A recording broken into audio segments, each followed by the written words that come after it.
اس کو اچھا سمجھیں گے نہیں. کیوں؟ وہ تو بات تو صحیح کر رہا ہے نا, مجھے پیروی کرنا ہے, میں پیروی سے پیچھے نہیں ہٹتا. امام کی پیروی کرنے کے لیے میں تیار ہوں. امام جو کام کریں گے میں کر لوں گا, جو امام نے نہیں کیا وہ میں کیوں کروں؟ تو میں امام کو بچاؤں کیوں؟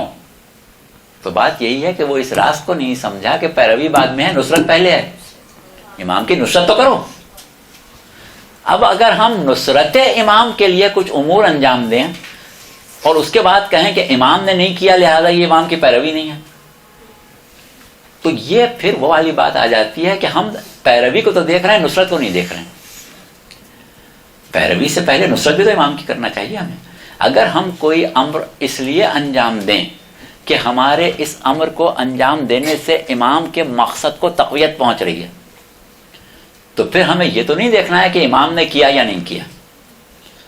دیکھیے اس کو اس طرح دیکھیں, مثال کے طور پر کربلا سے پہلے پیغمبر اسلام کی زندگی میں یا پیغمبر اسلام کے بعد جو باقی دو اماموں کی زندگیاں گزری, امیر المومنین اور امام حسن علیہ السلام کی, یا امام حسین کی بھی باقی 10 سالہ زندگی کربلا سے پہلے, اس میں کبھی ایسا نہیں ہوا کہ کوئی ایسی جنگ ہوئی ہو جس میں شہید ہو جانا لازم ہو. جنگ میں آدمی جاتا ہے میدان میں, کوشش کرتا ہے کہ مخالف کا مقابلہ کرے, اور اس کے بعد یا اس پر غالب آ جائے گا تو اس کو قتل کر دے گا, وہ غالب آ گیا تو یہ قتل ہو جائے گا. طے شدہ بات نہیں ہوتی کہ قتل ہی ہونا ہے. قتل ہونا جو طے ہے وہ صرف کربلا میں طے تھا. یہ ایک الگ موضوع ہے, اس پر کبھی اتفاق آپ سے بات کریں گے کہ قرآن میں کچھ آیتیں ایسی ہیں جن سے یہ بات ثابت ہو جاتی ہے کہ کربلا میں کس طرح کا جہاد واجب تھا. عام جہاد واجب نہیں تھا, کربلا کا جہاد کچھ اور جہاد تھا. تو وہاں پر قتل ہونا ضروری تھا, وہاں زندہ بچ کے نہیں آنا تھا. تو اب جب قتل ہونا ضروری تھا تو ایسی کوئی جنگ رسول اللہ نے نہیں لڑی. رسول اللہ تو میدان میں جا کے قتل نہیں ہوئے نا, حضرت علی میدان میں جا کے قتل نہیں ہوئے, امام حسن میدان میں جا کے قتل نہیں ہوئے, اور امام حسین ابھی قتل نہیں ہوئے ہیں, بعد میں شہید ہوں گے. تو اب اصحاب حسین جو میدان میں جا کے قتل ہو رہے ہیں وہ کس امام کی پیروی کر رہے ہیں؟ کس امام کی پیروی میں قتل ہو رہے ہیں؟ ابھی تک تو کسی امام کوئی امام قتل ہوا نہیں. اب اصحاب کو چاہیے یہ تھا کہ امام حسین سے کہتے کہ بھائی ہمارے سامنے جو پہلے امام گزرے ہیں ان میں سے کسی نے بھی اس طرح جان نہیں دی ہے, پہلے آپ جا کے قتل ہو جائیے, پھر آپ کی پیروی میں ہم بھی جان دے دیں گے. تو کیا ہے کہ یہ نصرت امام تھی, یہاں پیروی نہیں چلے گی. اب یہ جو کہا جاتا ہے کہ یہ تو امام نے نہیں کیا, تم کیوں کر رہے ہو, یہ امام نے کیا, تو بھائی رسول اللہ کب میدان میں تلوار لے کے نکلے تھے؟ رسول اللہ نے خیبر میں حضرت علی کو کیوں بلایا تھا؟ خود ہی تلوار لے کے دوڑ جاتے, خود نہیں لڑ سکتے تھے.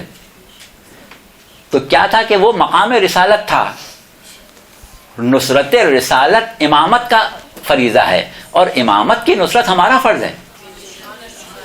تو ہمیں امام کے موقف میں مدد کرنا ہے, نہ کہ پیروی کرنے بیٹھ جائیں.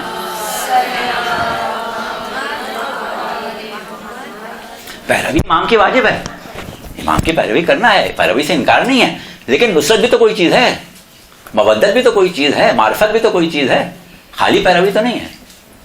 اگر نصرت کو چھوڑ کے ہم پیروی کرنے لگیں گے تو وہ پیروی کسی کام کی نہیں ہے. نصرت کریں, امام کی نصرت کے لیے ہمیں کیا کرنا ہے, امام کے موقف کا تحفظ کرنے کے لیے ہم کیا کر رہے ہیں. تو یہ عزاداری در اصل جو ہے اس میں شک نہیں کہ ائمہ کی پیروی ہے, کیونکہ ائمہ نے عزاداری کی بنیاد ڈالی ہے, اور جیسی عزاداری ائمہ نے کر لی ہم ویسے نہیں کر سکتے. لیکن وہ جو عزاداری ائمہ نے کی وہ کن حالات میں کی, کتنی قدغن تھی ائمہ پر. آج ہم صرف یہ چاہیں کہ جیسے ہم یہاں مجلس ماتم کرتے ہیں ویسے جا کے سعودی عرب میں کر لیں, نہیں کر سکتے نا. تو کیا حیثیت ہے سعودی عرب کی بنو امیہ اور بنو عباس کی سلطنتوں کے آگے؟ آج تو عالم انسانیت ترقی یافتہ ہے, آج تو مظلوم کے خلاف احتجاج کرنا ایک انسانی فریضہ سمجھا جاتا ہے. آج تو انسانی حقوق کی تنظیمیں موجود ہیں. ان جابر بادشاہوں کے زمانے میں کون سی ایسی تنظیم تھی جو کسی کی حمایت میں کھڑی ہوتی؟ تو اس وقت جب امام کی قبر پر جانے کے لیے ہاتھ پیر کٹوانا پڑ رہے ہیں, اور لوگ ہاتھ پیر کٹوا کے جا رہے ہیں نا, امام کے روضے کی زیارت کے لیے قتل کیا جا رہا ہے. ایک کو قتل کر دو تو باقی کو ہم جانے دیں گے, ایک کو قربان کر دو تو ہم جانے دیں گے. اب اگر ایک باپ جاتا ہے قبر حسین کی زیارت کے لیے 4 بیٹوں کو لے کے، اسے کہتا ہے ایک کو ہم قتل کرنے دو تو ہم تمہیں جانے دیں گے، اور وہ کہے ٹھیک ہے میرے بیٹے کو قتل کر دو، میں تو امام کے روضے پر جاؤں گا، تو کس امام کی پیروی کر رہا ہے؟ کیا غلط بات کر رہا ہے وہ؟ تو بات یہ ہوتی ہے کہ باریکیوں کو سمجھنے کی ضرورت ہے.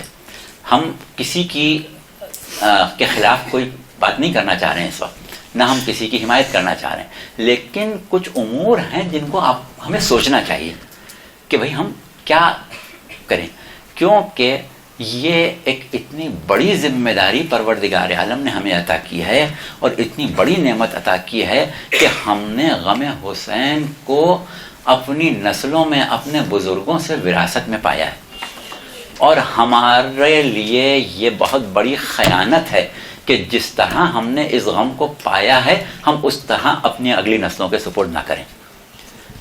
اور ہم یہ دیکھ رہے ہیں کہ اس وقت ہم خیانت کر رہے ہیں.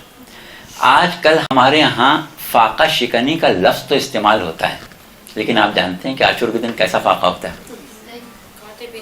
اتنا کھاتے ہیں، اتنا کھاتے ہیں، اتنا کھاتے ہیں کہ عام دنوں میں کوئی اتنا نہیں کھاتا جتنا روز عاشور کھاتے ہیں.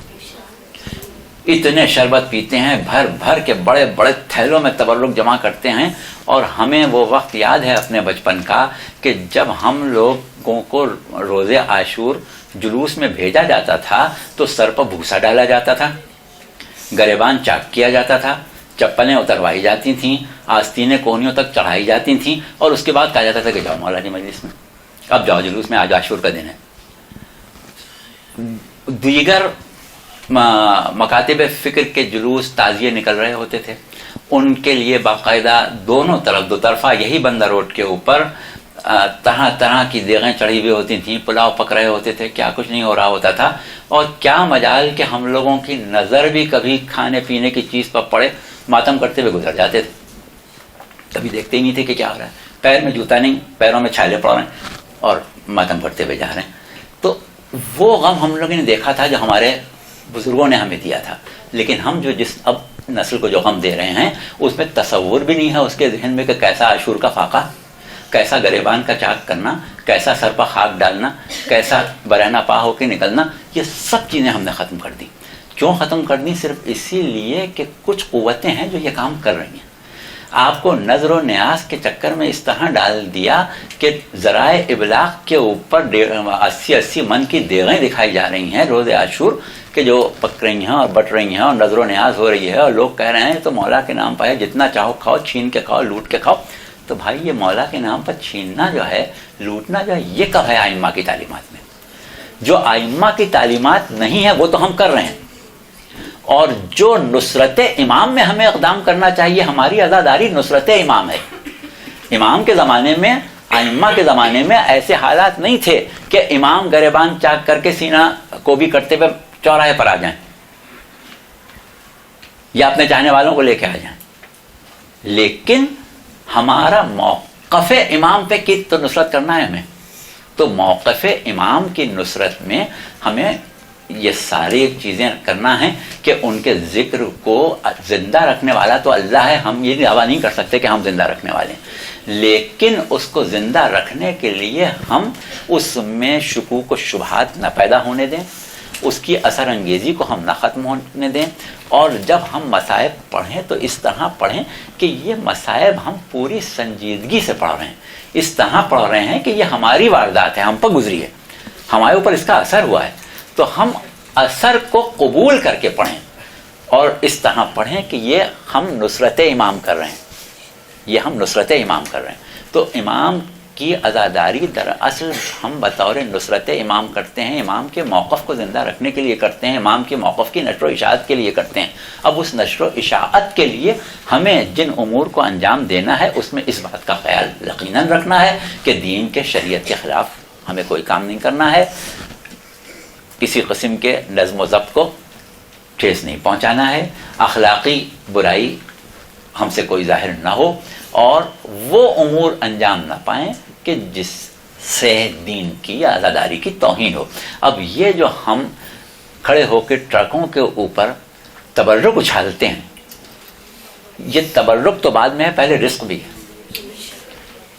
اس طرح رزق کا اچھالنا کیا اچھی بات ہے، لیکن کیا ہے کہ ہمیں ان چیزوں کے تو اتنے عادی ہو گئے کہ تو ہمیں بری لگی نہیں رہی ہیں، اس پر تو ہم کوئی اعتراض ہی نہیں کر رہے ہیں۔ اعتراض کن چیزوں پر کر رہے ہیں کہ صاحب بیٹی نہیں تھی تم نے ذکر کیوں کر دیا، فاطمہ زہرا نہیں تھی تم نے ان کا نام کیوں لے لیا؟ ارے بھائی تمہیں کہاں سے معلوم کہ نہیں تھی، تم تھے وہاں۔ تو جو بات تمہارے علم میں نہیں ہے اس پر تو تم اتنی باتیں کرو، اور جس چیز کو دیکھ رہے ہو کہ صریحاً غلط ہو رہی ہے اس پر تمہیں کوئی تعرض نہیں، اس پر کوئی اعتراض نہیں۔ بھئی یہ بھی ہو سکتا ہے کہ آپ روز عاشور کی نذر و نیاز جو ہے وہ دوپہر کے بعد کریں، ظہرین کی نماز کے بعد کریں، صبح سے کرنا کیا ضروری، چہلم کے دن کریں اور کسی دن کریں، کم از کم 21 رمضان اور عاشورے کو تو محفوظ رکھیں۔ تو بہرحال یہ بہت اہم چیزیں تھیں جن کو ہم آپ تک پہنچانا چاہتے تھے کہ ہمیشہ یہ لحاظ رکھیں کہ آپ عزاداری کر کے امام کے موقف کی نصرت کر رہی ہیں، اور نصرت بھی آپ پر واجب ہے، صرف پیروی واجب نہیں ہے۔ پہلے نصرت واجب ہے، بعد میں پیروی واجب ہے۔ پیروی ہے، یہ پیروی سے انکار نہیں ہے، لیکن پہلے نصرت تو کریں امام کی، نصرت سے ہاتھ اٹھا کے پیروی نہیں کی جا سکتی۔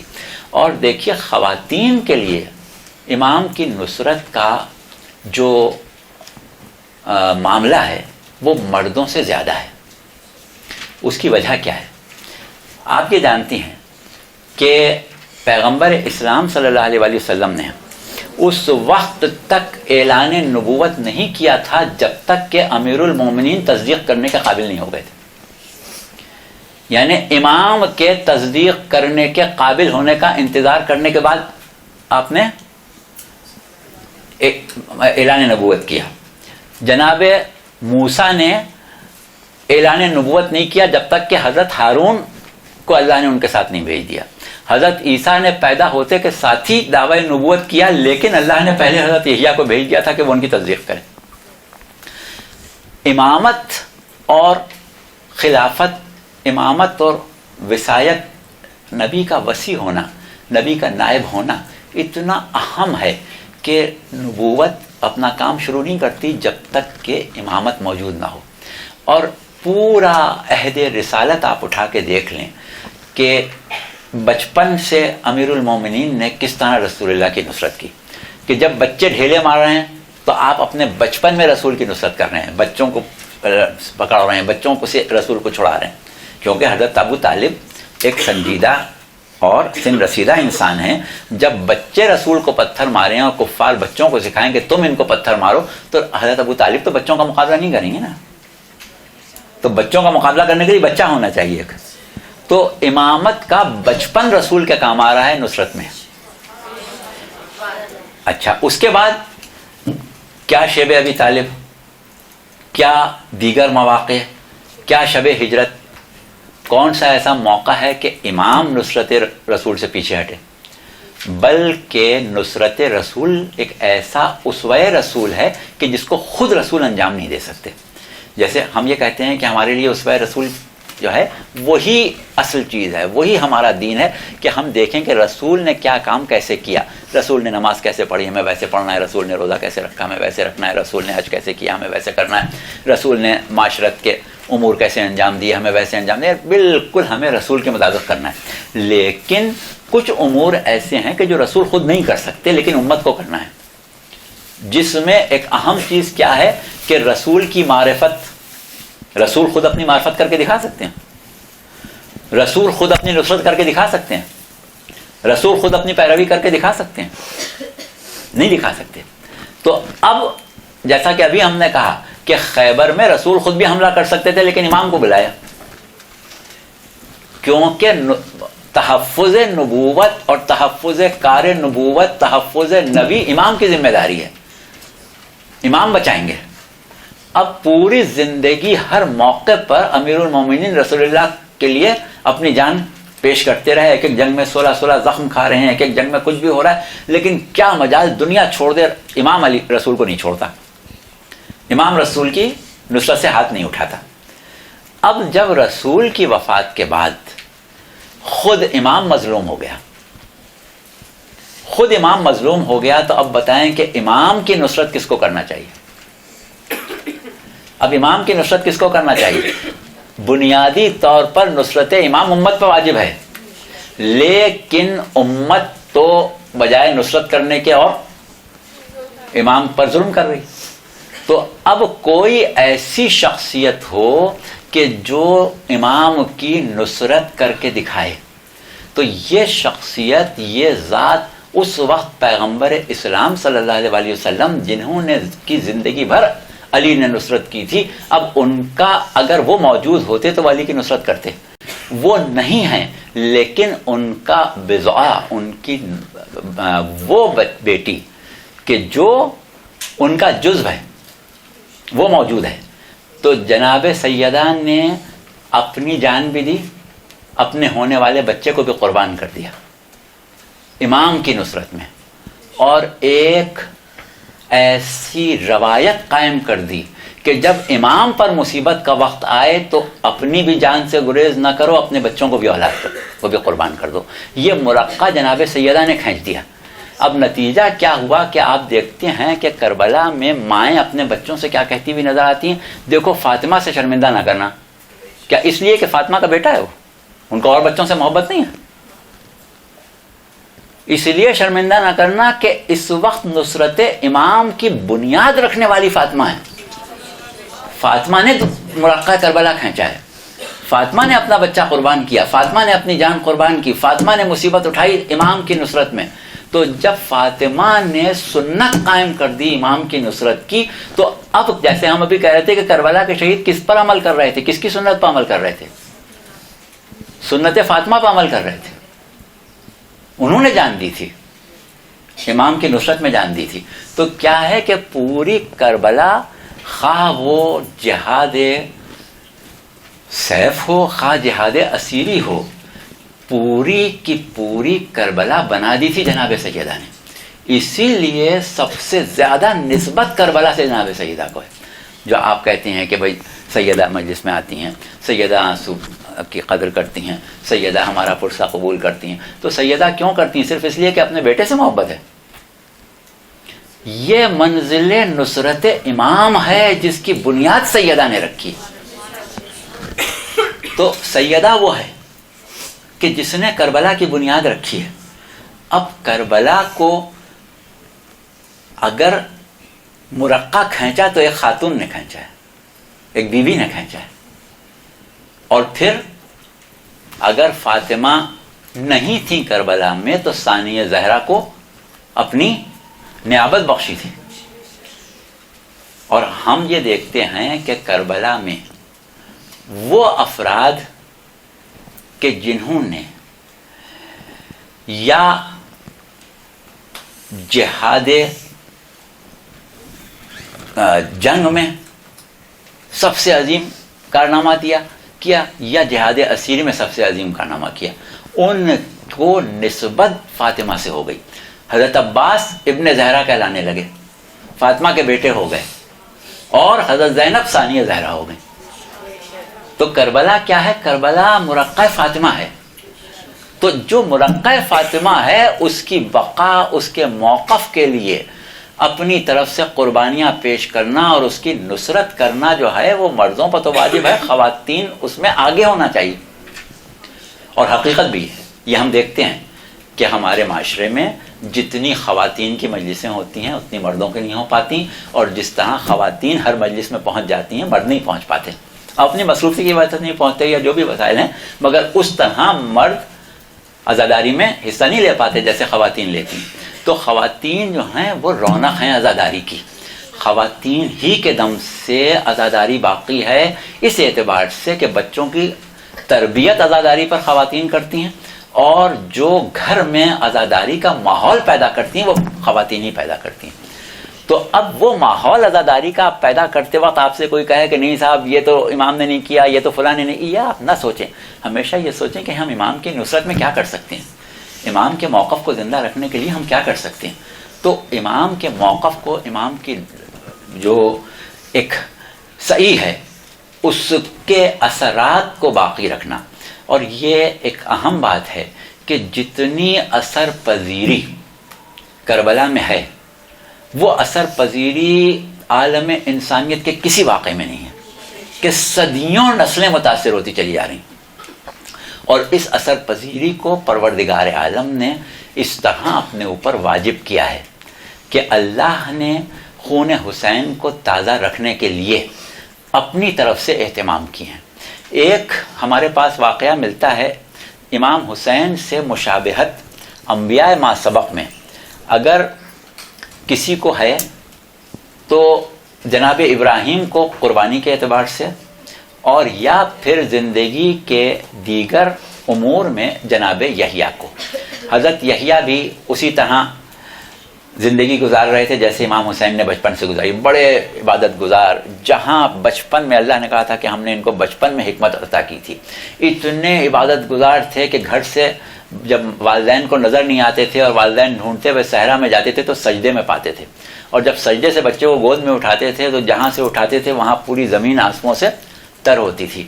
اتنے عبادت گزار اور اتنے مقدس بزرگ تھے جناب یحییٰ، اور اللہ نے ان کے لیے کہا تھا کہ یہ کلمے کی تصدیق کرنے والا ہے، یعنی جناب یحییٰ کے لیے کہا تھا کہ کلمے کی تصدیق کرنے والے ہیں۔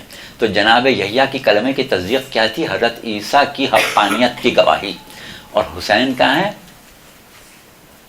کہ آپ کہتے ہیں کہ کلمے کی تصدیق کہ بنا الہ الا اللہ، حقا کے بنا الہ الا است حسین، تو حسین بھی بنا الہ الا ہیں اور یحییٰ بھی کلمے کے مصدق تھے۔ تو جناب یحییٰ کے ساتھ بھی یہی ہوا تھا کہ ان کو ظالم بادشاہ نے قتل کیا تھا، شہداء میں ہیں، شہید انبیاء میں، اور بڑی بے دردی سے قتل کیا تھا۔ جہاں آپ قتل کیے گئے تھے وہ جگہ نشیب میں تھی، آپ کو معلوم ہے امام حسین کے قتل کا نشیب میں تھی، یہ بھی نشیب میں قتل ہوئے تھے۔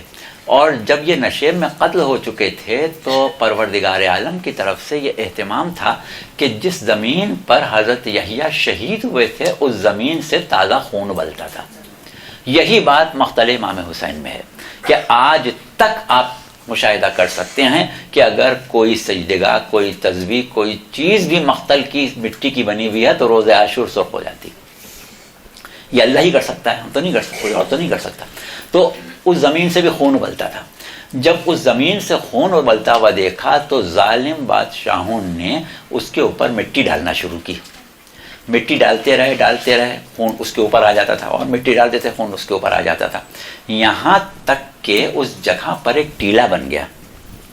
اس ٹیلے کو کہتے تھے تلہ یحییٰ، یحییٰ کا ٹیلہ۔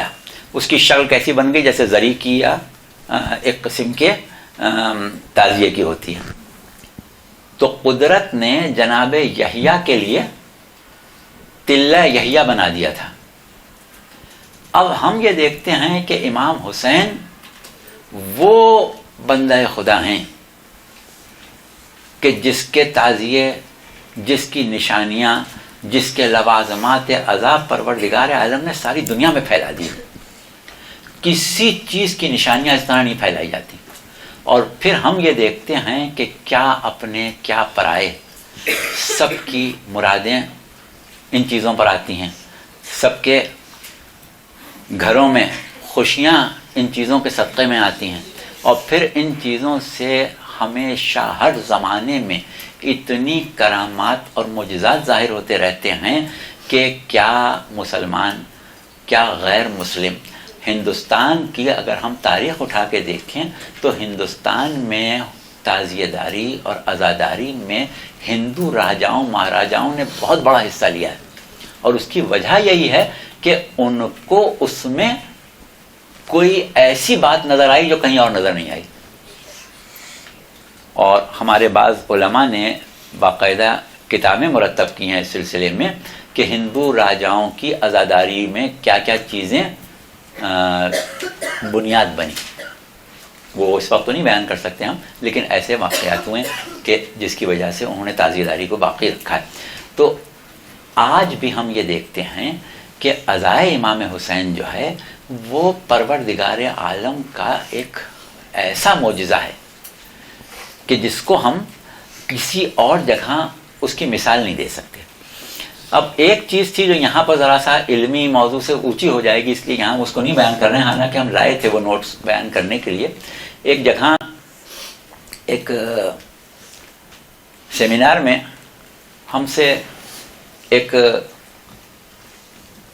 مفتی نے یہ سوال کیا تھا کہ آپ کہ جب ان لوگوں پر کوئی بات آتی ہے جن کو آپ اپنا ہیرو سمجھتے ہیں، جیسے جناب زید شہید ہیں یا حضرت مختار ثقفی ہیں یا اور اس قسم کی شخصیات ہیں، ہم ان کو کسی ایسی روایت آپ کی بیان کرتے ہیں کہ جس سے ان کا مقام و مرتبہ جو ہے وہ نہیں رہتا جو آپ چاہتے ہیں ظاہر کرنا، تو فوراً آپ علم حدیث، علم درایت و روایت کو لے کے آ جاتے ہیں، علم الرجال کو لے کے آ جاتے ہیں، اور آپ ثابت کر دیتے ہیں کہ یہ روایت جو ہے یہ غلط ہے۔ اور اگر ہم کربلا کے بارے میں کہتے ہیں کہ یہ روایتیں غلط ہیں، یہ واقعات غلط ہیں، تو آپ اس کو قبول نہیں کرتے، کہتے ہیں نہیں ہم اس کو نہیں مانتے، ہم یہاں پر ان باتوں کو نہیں مانتے۔ تو یہ دو آپ کے موقف کیوں ہیں، ایک موقف کیوں نہیں ہے؟ تو خیر ہم نے اس کو بلایا تھا کہ ہمارے گھر پہ آنا تو ہم بیٹھ کے بات کریں گے، تو ہم نے پورا ایک مقالہ اس سلسلے میں لکھا ہوا ہے کہ کربلا اور علم درایت، یعنی حدیثوں کو پرکھنے کا علم، روایات کو پرکھنے کا علم جو ہے، اس کا کربلا سے کیا تعلق ہے، کیوں ہم اس کو کہاں قبول کرتے ہیں کہاں قبول نہیں کرتے۔ لیکن یہ کہ یہاں پر ہم آپ لوگوں کے سامنے اس کو نہیں بیان کریں گے، کیونکہ وہ پھر ذرا سا ایک معیار اس کا اونچا ہو جاتا ہے۔ تو مگر کہنے کا مقصد یہ ہے کہ ہمارے لیے کربلا تاریخی واقعہ ہے یا ایک زندہ حقیقت ہے، ہمیں پہلے یہ فیصلہ کرنا پڑے گا۔ ہمارے لیے کربلا زندہ حقیقت ہے یا تاریخی واقعہ ہے؟ اگر کربلا ہمارے لیے تاریخی واقعہ ہے تو ہم اس کو اسی صف میں رکھیں گے جس میں دیگر واقعات رکھتے ہیں۔ لیکن اگر کربلا ہمارے لیے زندہ حقیقت ہے، ہمارے لیے کربلا ایسا ہے جیسے ہمارے گھر کی بات ہے۔ یعنی ہم اکثر لوگوں سے کہتے ہیں کہ بھائی تم تو کربلا کو تاریخ میں پڑھتے ہو، ہم تو کربلا کو اپنے دل میں دیکھتے ہیں، اپنے گھر میں دیکھتے ہیں، ہمارے تو گھر کی بات ہے کربلا، باہر کی نہیں ہے۔ تو ہم زیادہ بہتر جانتے ہیں کربلا کو، ہمیں واقعہ تاریخ سے نہیں نکالنا ہے، ہمیں تو کربلا کو بحیثیت زندہ حقیقت دیکھنا ہے، اور ہم کربلا کی زندگی کو محسوس کرتے ہیں۔ تمہارے پاس وہ حس نہیں ہے، تم نہیں محسوس کر سکتے، لیکن ہم محسوس کرتے ہیں کربلا کو، ہم کربلا کو زندہ محسوس کرتے ہیں۔ تو لہذا ہمارے لیے جب کربلا زندہ ہے تو پھر زندہ ہے، اور ہمیں شکوک و شبہات میں پڑھنے کی قطعاً ضرورت نہیں ہے۔ ہم اس کو اسی طرح سمجھتے ہیں کہ جس طرح پروردگار عالم نے اس کو ہمارے لیے ایک زندہ مثال بنایا ہے۔ پیغمبر اسلام صلی اللہ علیہ وسلم کے جو معجزات ہیں ان میں اور دیگر انبیاء کے معجزات میں ہر جگہ یکسانیت ہے سوائے دو معجزات کے، یا سی سمجھیں کہ تین معجزات کے۔ ایک معجزہ یعنی جیسے رسول اللہ کا شق القمر کا معجزہ، یا رسول اللہ کا چاند کے سورج کے پلٹانے کا معجزہ، یا ستاروں کو اتارنے کا معجزہ وغیرہ وغیرہ جتنے بھی ہیں، وہ ایسی ہیں جیسے حضرت موسیٰ کے معجزے، جیسے حضرت عیسیٰ کا معجزہ اس وقت ہو گیا، اب اس کے کوئی آثار تو باقی نہیں ہیں۔ لیکن ایک معجزہ قرآن کہ جو ہمیشہ سے زندہ ہے اور زندہ رہے گا، ایک معجزہ قیام امامت، کہ امامت ایک ایسی چیز ہے کہ جس سے رسول کی خاتمیت زندہ ہے، اور تیسری چیز جو ہے وہ اثر انگیزی کربلا ہے، کہ کربلا کی اثر انگیزی صدیوں سے باقی ہے، یہ رسول اللہ کی حقانیت کا معجزہ ہے۔ اگر رسول اللہ کے دعوی نبوت میں حقانیت نہ ہوتی تو آج کربلا مر چکی ہوتی۔ کربلا کا زندہ رہنا آپ کی حقانیت کی دلیل ہے۔ تو جو شے رسول کی حقانیت کی دلیل ہے، اللہ اس کو کبھی ختم نہیں ہونے دے گا، اس کو ہمیشہ اللہ باقی رکھے گا۔ اور یہی وجہ ہے کہ یہ معجزات، یہ کرامات جو ظاہر ہوتی ہیں، یہ لوگوں کی جو مرادیں آتی ہیں، یہ لوگوں کے دل جو مائل ہوتے ہیں، یہ لوگوں کے قلوب جو اس کو سن کے پگھل جاتے ہیں، یہ پروردگار عالم کا اہتمام ہے کہ بقائے عزا اور اثر انگیزی ذکر حسین باقی رہے۔ تو یہ اثر انگیزی ذکر حسین کی بقا اللہ نے رکھی ہے، اور اس سلسلے میں ہمارے بعض علماء نے ایک خاص نظریہ پیش کیا ہے۔ وہ نظریہ یہ ہے کہ لوگوں نے، امت نے بعد رسول کے اوپر یہ الزام اور اتہام لگایا کہ رسول نے اپنے بات کے لیے کسی کو نائب یا کسی کو جانشین مقرر نہیں کیا، جبکہ اللہ یہ کہتا تھا کہ اگر تم نے ایسا نہیں کیا تو گویا کار رسالت ہی انجام نہیں دیا، لیکن یہ الزام رسول پر لگایا گیا، اور پھر اس کے اوپر لوگ اس طرح قائم رہے کہ نہ صرف الزام لگایا بلکہ جن کو رسول نے بنایا تھا ان کے قتل کے در پہ رہے، ان کو بھی قتل کیا، ان کے چاہنے والوں کو بھی قتل کیا، ان کے ماننے والوں کو بھی قتل کیا، اور آج تک کر رہے ہیں، اور ان کو صرف ان کے مقام سے گرا کے چین نہیں لیا، ان کی زندگیاں بھی لے لیں، 9 کو زہر سے شہید کر دیا، 2 کو تلوار سے شہید کر دیا، اور اس کے بعد اس پر ترا یہ کیا کہ جس دن خاندان رسالت کو تاراج کیا اس دن کو عید قرار دیا، اس میں بھی کمی نہیں کی۔ اب ایسی صورت میں پروردگار عالم کو اس حقانیت کے باقی رکھنے کے لیے 2 کام کرنا پڑے۔ ایک تو یہ کام کرنا پڑا کہ 12ویں امام کو تحفظ کے لیے غیبت میں بھیج دیا، ورنہ ان کو بھی نہیں چھوڑتے۔ اب جب 12ویں امام کو غیبت میں بھیج دیا تو ظاہر ہے کہ امام کا وجود فیض رسانی سے خالی نہیں ہوا، امام کا فیض تو پہنچ رہا ہے، جیسے اس دن ہم واقعہ بیان کر رہے تھے، فیض تو پہنچ رہا ہے، لیکن اتمام فیض امامت غیبت میں نہیں ہو سکتا جب تک امام ظاہر نہ ہو۔ تو اتمام فیض کی جو کمی ہے اس کو اللہ نے ایسے پورا کیا کہ امام حسین کے ذکر کو، ان کی عزا کو، ان کے اقدام کو زندہ کر دیا تا قیامت۔ یہ ایک نظریہ ہے ہمارے بعض علماء کا، اس کے اوپر بڑی تفصیلی گفتگو ہے، ہم صرف اس کا لب لباب بیان کر رہے ہیں کہ اس اعتبار سے یہ جو ہم عزاداری کرتے ہیں، جو ذکر امام حسین کرتے ہیں، جو ذکر عزا کو زندہ رکھنے کی کوشش کرتے ہیں اور اس کو امام کی نصرت سمجھ کے کرتے ہیں، اس کو دین کی نصرت سمجھ کے کرتے ہیں، تو یہ ہمارے لیے بہت بڑا اعزاز ہے، اور اس کی بقا جو بہرحال اللہ کی طرف سے ہے، ہمیں اس نے صرف اس کا ظاہری ذریعہ بنایا ہے، وہ اس اتمام فیض کی کمی کو پورا کرتا ہے۔ اتمام فیض کی جو کمی ہے اس کو عزاداری امام حسین پوری کرتی ہے۔ تو اب آپ سوچیں کہ یہ اتنی اہم چیز ہے تو دشمن کی نظریں اس پر کیوں نہیں ہوں گی؟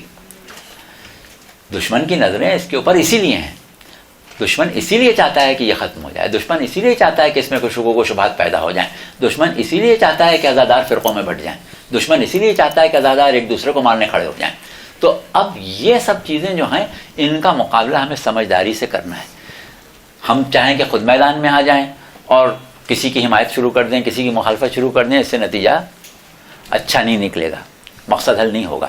مقصد کب حل ہوگا کہ ہم اس کی تازگی، اس کی اثر پذیری کو زندہ رکھیں۔ جتنا آپ غم کو اس طرح تازہ رکھیں جیسے کہ ائمہ نے ہمیں غم کو تازہ رکھنے کی تلقین کی ہے اور خود جس طرح غم کو تازہ رکھا ہے، اگر ہم اس طرح غم کو تازہ رکھیں گے انشاءاللہ تو پھر آپ جو مصائب پڑھتی ہیں، جو گفتگو کرتی ہیں، جو واقعات کربلا بیان کرتی ہیں، اس میں خود بخود اثر انگیزی جو ہے وہ باقی رہے گی، کیونکہ آپ کا اپنا بھی تجربہ ہوگا کہ اگر ایک ذاکر یا ذاکرہ خود اس کے اوپر آثار غم طاری نہیں ہوئے ہیں، وہ خالی مصائب چیخ چیخ کے پڑھ رہا ہے یا پڑھ رہی ہے، تو اس کا محفل پر کوئی اثر نہیں ہوتا، لیکن خود اس کے اوپر اثر ہوا ہو تو پھر باقی لوگوں پر اثر ہوتا ہے۔ اور خود آپ پر اثر کب ہوگا کہ جب آپ کے اذہان شکوک و شبہات سے بالکل پاک ہو جائیں۔ تو یہ جو آج کل شکوک و شبہات پیدا کیے جا رہے ہیں، اس سے خودارہ بچنے کی کوشش کریں، اور یہ سوچیں کہ جو واقعات آپ تک پہنچے ہیں وہ اگر عقلاً اور موقف امام کے مطابق، شریعت اسلامیہ کے مطابق ممکن ہے تو بس اس کو مان لیں، اس میں پھر مین میخ نہ نکالیں اور اس کو قبول کر لیں۔ اب ہم مثالیں یہاں پر نہیں دینا چاہتے کیونکہ لوگوں نے بعض چیزوں کو ہی ہدف بنا لیا ہے، تو جن چیزوں کو ہدف بنایا ہے ٹھیک ہے، نہیں نام لیتے ہم اس کا، نہیں اس پر بات کرتے، لیکن جو کچھ ہم نے اس وقت آپ سے بات کی ہے اگر اس کو آپ بالکل اپنے ذہن میں رکھ لیں تو جتنی باتیں لوگ کر رہے ہیں ان سب کا جواب آپ کے پاس ہے، کوئی چیز ایسی نہیں ہے جس کا جواب آپ کے پاس نہیں ہے کہ ہر چیز کا جواب آپ کے پاس آ گیا، ہر بات۔ بہت سے امور ایسے ہیں کہ جو عالم اسلام میں رائج ہیں، لیکن دوسرا کرتا ہے تو اس پر اعتراض نہیں ہوتا، آپ کرتے ہیں تو اس پر اعتراض ہوتا ہے۔ شبیہیں بنانا، کسی چیز کو کسی چیز کی شبیہ بنانا، آپ پر اعتراض ہوتا ہے کہ صاحب یہ تو نہیں ہے اسلام میں۔ لیکن ہمارے ہاں پورے عالم اسلام میں اور خاص طور سے آپ کے شہر میں جتنے زور و شور سے اور جتنے اہتمام سے عید الاضحیٰ یا عید الضحیٰ منائی جاتی ہے اور کہیں نہیں منائی جاتی۔ اب جتنے جانور آپ لے کے آتے ہیں ان جانوروں کو کیا سمجھ کے ذبح کرتے ہیں؟ جو گوسفند حضرت ابراہیم نے ذبح کیا تھا اس کی شبیہ بنا کے ذبح کر دیتے ہیں کہ وہ تو ہم نہیں ذبح کر سکتے، اس کی شبیہ بنا لی۔ اب دیکھیں یہاں پر بھی وہی بات ہے کہ اگر ایک ہندو گائے کا احترام کر رہا ہے گاؤ ماتا کہہ کے تو وہ غلط ہے، لیکن اب اگر آپ نے گائے خریدی ہے قربانی کے لیے تو آپ اس کے گلے میں ہار بھی ڈال رہے ہیں، آپ اس کو دہلا بھی رہے ہیں، اس کا احترام بھی کر رہے ہیں، اس کو مار بھی نہیں رہے ہیں کہ کیوں؟ یہ اس گوسفند کی شبیہ ہے جس کو حضرت ابراہیم نے ذبح کیا تھا۔ تو ہزاروں جانور ایک جانور کی شبیہ بنا کے ذبح کر دیے جاتے ہیں، اور کسی جانور کو کسی جانور کی شبیہ بنانا تو بنیادی طور پر پھر اس میں تو کوئی برائی نہیں ہوئی۔ تو اس طریقے سے بہت سی ایسی چیزیں ہوتی ہیں کہ جن کو ضروری نہیں ہے کہ آپ زبان سے نکالیں یا کسی کو سمجھائیں یا بتائیں، لیکن جب شکوک و شبہات آپ کے سامنے ڈالے جائیں تو آپ کے ذہن میں مواد ہو، اس سے بچاؤ کا مواد ہو۔ بہت سے امور جو ہم عزاداری میں انجام دیتے ہیں وہ ہیں جو ان کے انجام دینے کی وجہ یہ ہے کہ وہ کربلا میں نہیں ہوئے۔ یعنی کربلا میں پانی نہیں تھا تو ہم کیا کرتے ہیں؟ لوگوں کو پانی پلاتے ہیں، سبینے لگاتے ہیں تاکہ وہاں کی پیاس یاد آئے۔ کربلا میں کھانا نہیں تھا، ہم حاضری کر دیتے ہیں، لوگوں کے فاقے توڑوا دیتے ہیں۔ اس کا مطلب یہ تو نہیں کہ کربلا میں کھانا تھا، یا ہم پانی پلاتے ہیں تو اس کا مطلب یہ تو نہیں کربلا میں پانی تھا۔ اسی طریقے سے کربلا میں امام حسین کا سویم نہیں ہوا، کربلا میں امام حسین کا 40واں نہیں ہوا، کربلا میں شہدائے کربلا کے جنازے نہیں اٹھے۔ تو جنازے نہیں اٹھے اس لیے ہم کہتے ہیں لا تابوت اٹھا لو۔ سویم نہیں ہوا اس لیے ہم نے کہا ہم سویم کر لیں، 40واں نہیں ہوا اس لیے ہم نے کہا 40واں کر لیں۔ تو جو بھی امور ہم انجام دیتے ہیں وہ اس لیے دیتے ہیں کہ وہاں نہیں ہوئے، اس لیے نہیں کہ وہاں ہوئے تھے۔ تو جو امر ہم اس لیے کر رہے ہیں کہ وہاں نہیں ہوا تھا وہ اسی لیے کر رہے ہیں کہ وہاں نہیں ہوا تھا۔ تو یہ تمام چیزیں جو ہیں وہ ایسی ہیں کہ ان کو ہی بنیاد بنا کے شکوک و شبہات پیدا کیے جاتے ہیں۔ تو یہ آپ لوگ خدا را اپنے ذہن میں نہ پیدا ہونے دیں۔ اور اس کے بعد ہمارے پاس وقت شاید کم رہ گیا، خیر ہے ابھی 20 منٹ ہیں تو ہاں 5 بج گئے ہیں تو آپ لوگ تھک گئے ہیں۔ ہاں ویسے ہم نے 5 منٹ تو لیے ہیں آپ کے، اور لیکن یہ کہ اگر زیادہ دیر ہو گئی تو چھوڑ دیتے ہیں۔ کل اچھا بات تھک گئی تو چھوڑ دیں۔ نہیں، بات یہ ہے کہ کل تو نہیں ہوگی ہماری کلاس، اور یہ ہمیں اندازہ تھا کہ ہم جتنی باتیں کرنا چاہ رہے ہیں اس کا ہمیں وقت نہیں ملے گا، اسی لیے ہم نے بعض چیزیں نوٹ کر کے لائے تھے، لیکن ایک نوٹ بک بھی ہمیں نہیں کھول سکے، صرف جو ترتیب دی تھی وہی والی کھولی ہے۔ تو اب اس سے آپ سوچیں کہ بیان تو بہت کچھ کرنا تھا۔ اب وہ تو پھر دیکھیں جیسا موقع ہوگا کر لیں گے، اب اس وقت آپ لوگ تھک گئی ہیں بھارت جی۔ سر آپ نے کہا کہ جو مجالس کی بکس ہیں بڑے ذاکرین مگر اس میں 10 محرم تک کے مسائل زیادہ تر ہوتے ہیں، جیسے حضرت امام زین العابدین کے نہیں ہوتے، بیوی کے مسائل نہیں ہوتے کہ ذاکرین کے اشروں کی مجالس۔ صحیح کہا آپ نے کہ ہاں ذاکروں کی جو اشروں کی مجلسیں ہوتی ہیں اس میں اسیری کے مصائب عام طور پر آپ کو نہیں مل پاتے ہیں۔ ویسے یہ ہے کہ ایسی بھی بعض جو عشرہ ثانی کی مجالس ہیں اس میں مل جائیں گے، اور اس کے بعد پھر باقی چیزیں جو ہیں وہ آپ چہلم کے مصائب بھی ہاں کم ملتے ہیں۔ تو بہرحال اس کے لیے پھر بے شک یہ ہے کہ آپ کو بعض کتابیں دیکھنا پڑیں گی، ان کو آپ دیکھ لیں۔ اور اب اس وقت کیونکہ وقت پورا ہو گیا اور آپ لوگ تھک بھی گئے، اور ویسے ہم نے آپ کو بتا دیا کہ ہم تو 5 نوٹ بکیں لائے تھے، ایک بھی نہیں کھولی ابھی ہم نے، تو اب پھر کبھی انشاءاللہ اس سلسلے میں بات کریں گے، کیونکہ گفتگو سے پہلے جو ہمیں تمہید آپ کے لیے پیش کرنا تھی وہ اسی میں وقت جو ہے وہ آپ کا پورا ہو گیا. اور خیر کوئی بات نہیں, 2 بجے سے آپ لوگ یہاں بیٹھے ہیں, معلوم نہیں کب گھر سے نکلے ہیں کیا ہے, تو ہم زیادہ آپ کو پریشان کرنا بھی نہیں چاہتے. لیکن یہ ہے کہ جتنی گفتگو ہم نے کر لی, ہم خود تو نہیں سمجھتے کہ یہ کافی ہو گئی. البتہ اتنا ضرور ہوا ہے کہ اس تمہید سے آپ لوگوں کی فکر کی راہیں جو ہیں وہ انشاءاللہ ضرور کھل جائیں گی. تو پھر انشاءاللہ کسی موقع پر مزید گفتگو کریں گے. اور یہ موضوع تشنا رہ گیا, لیکن یہ بھی نہیں ہوا کہ آپ کو کچھ نہیں ملا, آپ کو بہت کچھ ماشاءاللہ سے مل گیا ہے. تو بس اب آپ لوگ صلوات پڑھ لیں, ہمیں اجازت دے دیں. اور